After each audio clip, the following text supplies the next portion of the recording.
Hello, Jen. How's it going? Thank you so much for being with me. How are you today? I'm great. Thanks for having me on, Sinead. I'm really Oh, excited about you're this.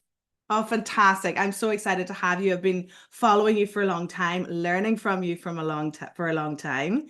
Can you give us a quick introduction as to what you do and what you're all about? Yeah, so I'm Jen Corcoran and I'm a LinkedIn consultant, mainly for female coaches and consultants. And I'm all about finding clients on LinkedIn in a way that feels aligned and in integrity, that feels good. So myself and Sinead, we met last year. I actually ran a summit for HSPs. So Sinead was one of my amazing speakers. And I only discovered I was one myself about 3 years ago. So I'm really excited to be helping fellow sensitives, fellow empaths to be getting on LinkedIn in a way that feels good for them. Amazing. And I think it's such a challenge for a lot of HSPs, the whole online space, social media, the noise, and Yeah. trying to find your voice in the middle of all of that. So we'll get lots of wisdom from you today, I think. But before we jump into that, can I ask you the question, what has been your experience of empathic leadership or maybe lack thereof? Give us Yeah. yeah, what's your take on that? I think when I was in corporate, I experienced a lack of empathic leadership and no kind of no case of meeting you where you're at. So I'll give an example of my last boss, because they always say Okay. people don't leave jobs or companies, they usually leave like managers. Mm. My this particular boss, he took over from a previous one and he was a colleague before he became my boss, and he had no real clue of what I did in my job. And at the time I was the office manager slash PA, and I also ran a lot of events. And he tried to kind of mold me into the rest of the team. The rest of the team were account managers and a lot of accountants, and he was constantly trying to get me to do more accountancy style work, which is definitely not my specialty or skill set. And it was really bizarre because he was trying to get one of the accountants to do event management, which was my skill set, and yeah, me to take his job, in a way. And yeah, there was no kind of empathic leadership, no understanding of what felt good for me or what felt right for me. And yeah, it was a disaster and I left. I quit. So yeah, I would say for most of my corporate, I think things have changed in the last few years, but for most of my corporate life, there was very little consideration, in relation to your personality type or your energy, or what was naturally a good fit for you. You were kind of pigeonholed into certain tasks, and good managers would pick up on what you thrived on, and then other managers just kind of try to put you in a box. So yeah, I would say on the whole I didn't have a great experience of it. And now, like, as a business owner, I try to meet all my clients where they're at, because everyone's different, everybody's business is different, and there's no one size fits all approach. So yeah, sorry, I've all bad experiences, but I'm sure a lot of business owners have. Well, I think so. You know what I mean? I think most people who are tend to be empathic or highly sensitive do have bad experiences because our natural state is to kind of feel into the experience of others, connect with others. And when we don't receive that, it's quite confusing, isn't it? It's quite like what is going on? How is this not normal for other people, And I Yeah. suppose part of the reasons that that I'm kind of motivated and inspired to create a summit like this as well is because we have to I think so much empathic leadership is being lost because it's not normal. Do you know what I mean? Yeah, definitely. So do you think it's changed a little bit over the years, or is there a So movement around it? What do you yeah, think? I think there is a change now. Like, I'm in business 7.5 years, and I do see, lots of conversations on LinkedIn, and I can tell that there is more of a consideration of empathy. And I have a friend who's a business owner, and she actually speaks all around the world on empathy in the workplace. So Right. I know that it is a thing, but it certainly wasn't a thing when I was in corporate. And I would say I think it all depends on the company, it all and the actual department. And I think my particular department, there was pretty much no empaths probably but me. Mm, So I was right. very much like an oddball and not on the same page with these people. Okay, yeah. And it sounds like your manager wanted to mentor you, wanted to kind of, as you I say, don't know. mold you. Yeah, I don't know, mentor. It was more like productivity, take on that, take on that. You can do that. That's your role. And it was like, that's not my Right. role. That's not my Mhm. skill set. You all have accountancy degrees. I have an English and French degree. So it's kind of like, Yeah. yeah, just not being empathic or understanding enough to even look at your skill set. I don't even know if he even looked at my CV or Right. we just kind of took it for granted that everyone in the team's doing this and it's one size fits all. And it was like, Mhm. well, that's not my skill set. That's not my size. Yeah, I Yeah. mean, it's that element of these assumptions being made all the Yeah. time. And I think for many years, and thank God it's changing, but for many years, a lot of HSPs would turn down the volume on their sensitivity. They would try their best to mold into whatever version of success is being thrown at them. You know what I mean? So I think it's great that the awareness is now rising, it's changing, and there is recognition and appreciation for the Yeah, power behind actually connecting with people. definitely, Yeah, definitely. I would encourage everyone like go away onto LinkedIn later on and look in the search bar and even just type in the word empathy and you can filter by people or posts or events and you'll see even the hashtag, put in the hashtag empathy and you'll see all the good stuff about it that's online now. exactly. Such a good idea because there's often that echo chamber, isn't there, when you're online? So maybe you can begin to give us your wisdom here on LinkedIn. What do we need to know? Like the echo chamber, I often say to clients, like, you're curating what you're seeing online all Yeah. the time and on LinkedIn. And if you don't like it, change it. You know what I Yeah, mean? So like we have to kind of see in front of us inspiring people, inspiring messages, don't we? definitely. And I actually did a workshop earlier on today, and quite a few of the people said they found LinkedIn boring or a bit of a Right. brag fest. And I think it's totally on us. Like you said, we are totally in control of what we put out on LinkedIn and also what we read. So I'm a big fan of doing a Marie Kondo of your home feed and your connections. So I have a lot of connections, but I will follow probably less than 5% because otherwise I would be bombarded with stuff on the newsfeed that doesn't really float my boat. So, for example, the last team I worked in, I was in shipping finance. And it's all about oil and gas tankers, and I have zero interest. So I'm connected to a few great people from that company, but I don't need to see their content. So I Mm, unfollow them. And it's something that you can do like easily, for 5 minutes a day and just on your home feed. The way you do it is if you see a post from somebody, if you go to the top right hand corner of the post, you'll see three little dots, three little ellipses. If you click on that, you get a drop down menu and you get the option to unfollow the person, and they won't know you've unfollowed them. And you can always follow them again if you decide that you want to do that. But if you do that over time consistently, within a few days, you'll see your home feed drastically change. And it's kind of like curating your own personal magazine feed. And once you like it, you're going to want to engage a lot more. So people say to me, oh, you're always on LinkedIn. But I'm not. I'm really only on there for half an hour a day. It's just I've really curated my connections on my feed. So when I go on, it's really easy for me to engage because I find the content interesting. So yeah, I think the message is really you are in control of what you see and your LinkedIn experience is completely up to you. Like, so a lot of people feel intimidated by LinkedIn and blocked, and but I get excited by the way that you can, especially as a HSP, you can present yourself in the way that you want to through your profile, through your content or your comments or your DMs. You are fully in control. Whereas a lot of people feel like LinkedIn is in control of them, yeah. but it's not. It's up to Okay. you. Okay, that's fantastic advice. So you have a certain approach, don't you, for empathic business owners? Yeah. Is that right? Can you tell us about that? Yeah, because I think there's a lot of hype at the moment that LinkedIn's all about content. There's a lot of content gurus on there, and they are great at what they do, but content and just posting content on its own is not really enough to fully tap into the magic of LinkedIn. So Right. I've learned really as an introvert. as an empath and a HSP, I need to do certain things to feel aligned for it to all come true together.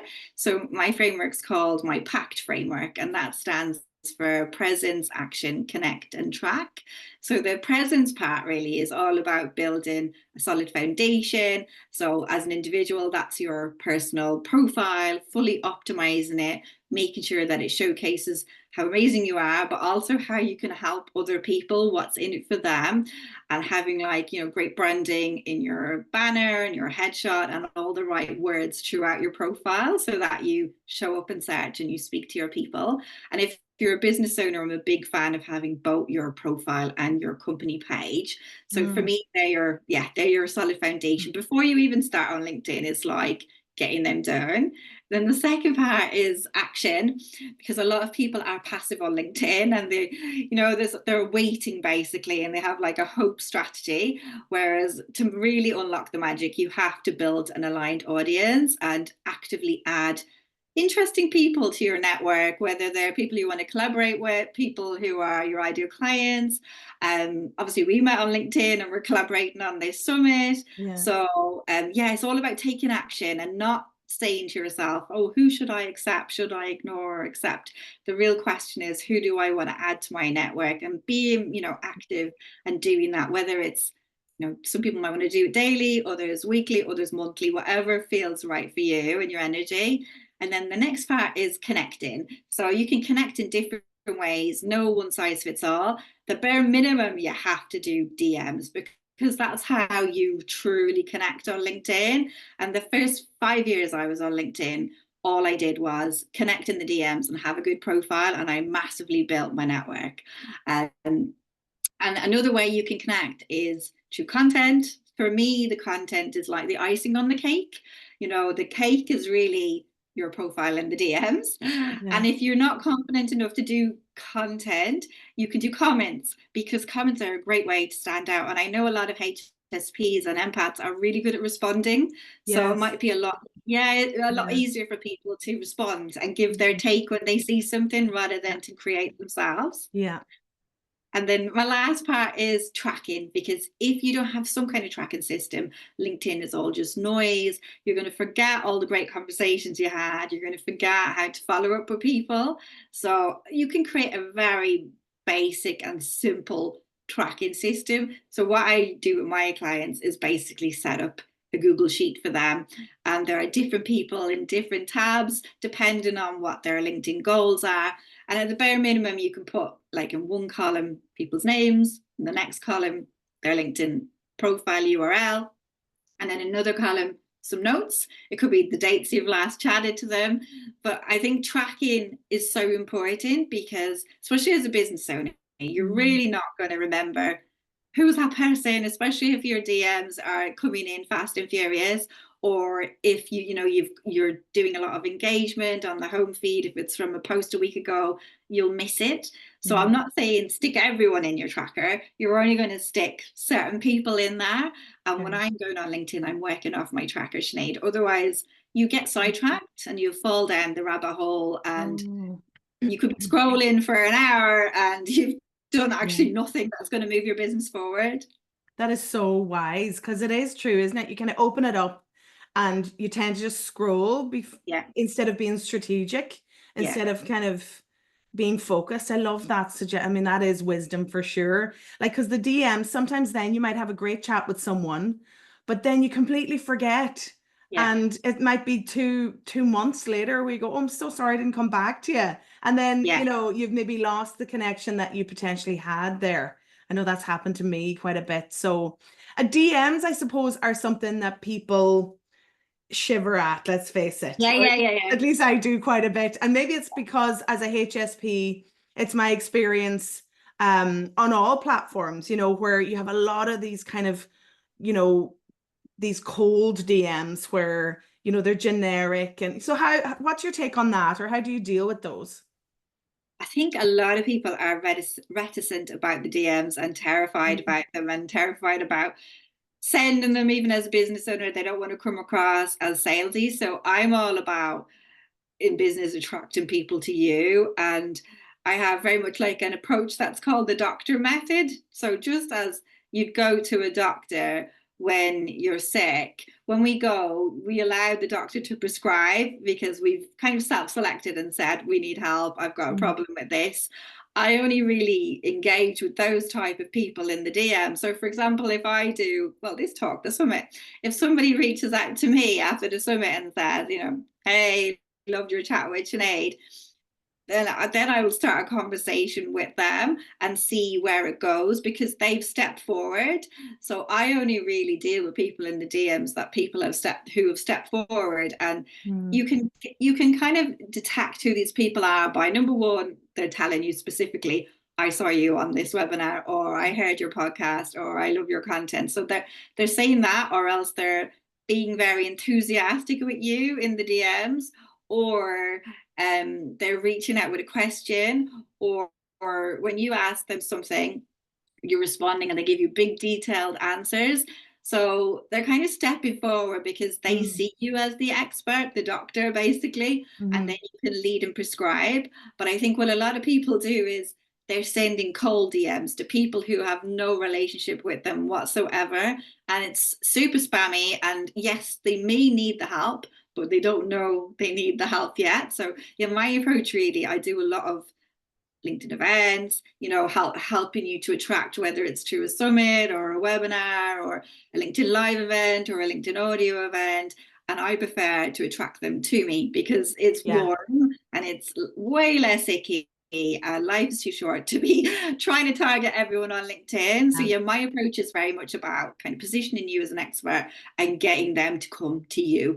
Yeah, okay. Yeah, that makes sense as opposed to the cold outreach, Yeah. which I think is particularly difficult for empathic people Yeah. because you're just blocked, aren't you? You're like, oh, but this person doesn't know me. This person doesn't need me in their inbox. You know what I mean? Or they haven't asked. So it's the attraction method. I love that. Yeah, Yeah. and to be honest, I think a thing that I'm not sure if you've done it for this summit or not, but you could set up a LinkedIn event page and get all the attendees on LinkedIn to be on that page, and then they could reach out and connect with each other because events are a great way for people to build their audience, whether they are in corporate or business owner. You could reach out to somebody and say, hey, I see that you're going to Sinead's Empathic Leadership Summit. I'm also going to. I'd love to connect. And Right. you're like minds and you're building your audience with like minds. And I have to say, when I was in corporate, I would have built at least 40-50% of my network through events. And things we had in common, whether it was like memberships or belonging to certain associations, you've kind of got a foot in the door and it feels warm. Because Mhm. if we were all in a physical room or a physical space at this summit, you will be chatting to people and you might be Yeah. swapping business cards or QR codes or whatever to connect. So Mm. yeah, I would say on LinkedIn, events are a great way Yeah. to find people to actually build a relationship with and add to your network. That's lovely. I mean, it's the shared experience, isn't it? We're both going to this thing. How are you? It's a very natural way to connect. And absolutely, I learned from the best. I learned from you. So I absolutely have a LinkedIn event created for this summit, and it's a great way for the speakers to get to know each other. It's a Yeah. great way for attendees. Fantastic. So you taught me well, Jen. I listened. I listened. Um, the other point I wanted to pick up on was the hope strategy. That Yeah. kind of resonated with me actually. Oh. And I wonder if that's the same for other HSP business owners. Yeah, I think a lot of people on LinkedIn have a hope and spray and pray strategy. Yeah. And I think it's just I think it's that there's so many blocks, and I find that they're kind of across the board, whether you're an introvert or an empath or a HSP, so many blocks of like perfectionism, Yeah. not feeling ready, wanting to have all your ducks in a row, whether it's, oh, I'm working on my website, I need a new photo. There's always things that people Mm. think they need before they take action, but you will get confidence only by taking action. And I know it's hard because I know a lot of HSPs are perfectionists and you want to be perfect, but you will only get good at the thing by being messy. So you kind of have to embrace the messy and think, sod it, I'm just going to go for it. I'll do what I can and not see anything as failing because you're putting yourself out there. And I think what would surprise people today, like, is LinkedIn has more than 1 billion members, but only 1% really of monthly users are posting content. So 1% of that whole platform, because Wow. I think so many people have blocks because they consider it the professional platform and they really block themselves on there. And I think you just have to reframe LinkedIn as a communication tool and think it's a great place to grow your career or your business.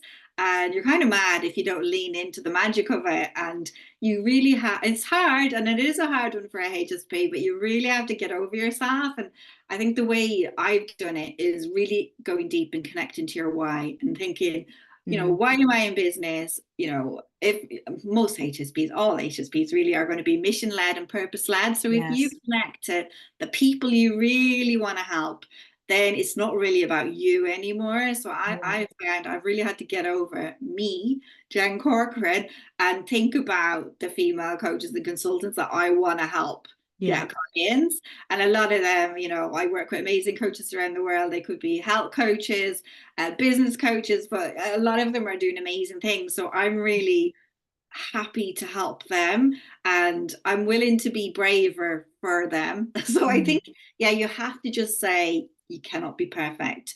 And nobody's perfect. And actually perfectionism is a bit boring anyway. And I think it That's a good is. And point. it's like, if it's like some of our flaws are the best things about us, they're the people. Yeah, they're the most human things. They're the things Exactly. that allow for connection, and I think it's so inspiring, all of the message that you've just given, because it's that imperfect action and Yeah. that coming from that courageous place, a place of service for Yeah. the reason you're actually in business, and to remind yourself of that, absolutely.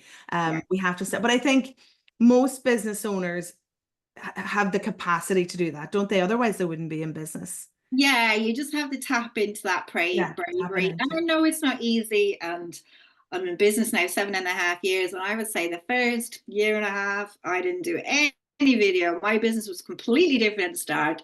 I was very much like a social media manager. I was not a trainer or a consultant. And then I, figured out I wanted to go into that. And I was like, shit, I have to get over myself and I have to Yeah. embrace public speaking. And I think remembering public speaking in particular is like one of the biggest fears for everyone. It doesn't matter what you are. So, but I think the more you can push through any comfort zone, you'll surprise yourself. You're a lot more resilient than you think. And um, I like, if you, like we said, if you truly connect to that why, that will spur you on. And if you're not excited by your why, then you're going to need to find another why. Yeah, you need to ask why. Yeah, exactly. Because Yeah. otherwise, if you're blocking yourself all the time, sometimes it can be, yeah, your business model. A lot of people think it's a LinkedIn block, but they're actually not in love with their service anymore, or Yeah. what they're offering. And Mm. so, yeah, just dig deep and keep asking yourself if you've blocks about showing up. What are those blocks? Mm. Um, because by being brave, like, you're really going to only be able to truly help your people on LinkedIn. And by playing it small, you're going to do yourself a disservice, your ideal client a disservice, maybe your industry a disservice. So yeah, it's about figuring out what feels good for you, because not everybody's going to want to go on video, and that's fair enough. Maybe you might like written communication and that's really easy for you, or maybe you love podcasts, or on LinkedIn you can do a LinkedIn audio event. So it's about thinking, what's your strength, what is your skill set, and then going with that, because you don't need to do all the things. And I think if you're doing something that you like, then you're going to be more consistent with it, and you're going to want to show up. Like, I'm quite surprised that I like videos now and webinars, whereas like 6 years ago I would have been horrified. But Yeah, yeah, you surprise yourself, and I think we're absolutely. capable of a lot.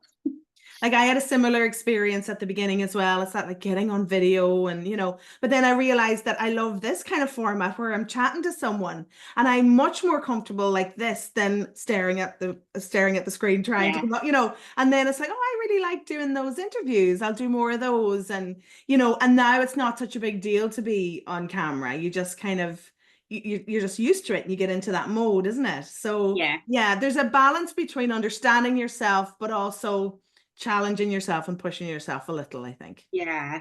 And I Mm. think Yeah, anytime you're asked to do something a bit scary, like just lean into it. Like, what's the worst Yeah, that can happen?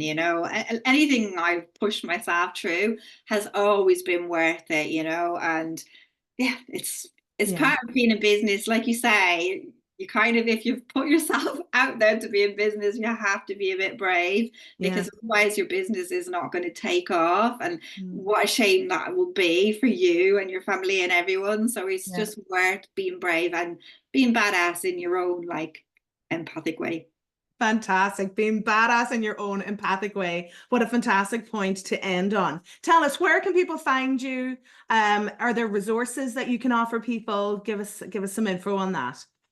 So yeah, you can find me on LinkedIn under Jen Corcoran or on my website. That's www.mysuperconnector.co.uk. Do check underneath this video. I know Sinead set up this whole portal. It looks amazing. So you'll see all like the speakers links and information underneath. So I'm going to probably put in two freebies. One is a LinkedIn profile checklist to really help you Brilliant. optimize. So you show up in more search basically, and then Excellent. the other goodie is particularly for business owners, and it's how to get like 10K months on LinkedIn in a way that feels aligned. But I'll stick it all below. So do. Fantastic. That's amazing. Amazing resources to have. Jen, thank you so much for your time and your energy today. It was an Thank absolute you. pleasure. I'll Thank see you you for soon. having me. And I look forward to seeing the rest of the speakers as well. Fantastic. Cheerio, everyone. See you Thank you. soon.